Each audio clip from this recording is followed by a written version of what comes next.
Maraming ininom na pills ang lalaking nangangarap maging immortal. Mula pagising hanggang sa pagtulog, maraming seremonya para raw hindi siya mamatay at maging forever young. Narito ang report. Process from identifying the organ to 111 na tableta kada araw ang iniinom ni Brian Johnson para maging forever young. Paggising, sinusukat ang kanyang sleep score, sinusukat ang kanyang timbang, sinicheck din ang kalidad ng hangin sa kanyang bahay. Sa pagkain, bawal ang toxins at bad ingredients. Todo sala rin sa kanyang tubig. 1 oras kada araw rin siyang nag-workout.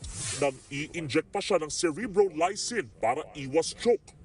Meron din siyang red light therapy para maging bata ang kanyang kutis at kanyang tissues. Sa edad niyang 46, goal niyang maging pang 18 years old ang kanyang organs. Ayon sa mga doktor, pang 30 years old lang ngayon ang mga buto ni Johnson. Pang 37 years old lang din ang kanyang puso. Marami ang nagtataas ng kilay. Worth it ba ang ginagawa ni Johnson para hindi mamatay at manatiling bata? Wala ngayong nakaalam ng sagot, basta kanya-kanyang trip, lalo na kung may pera naman kayo.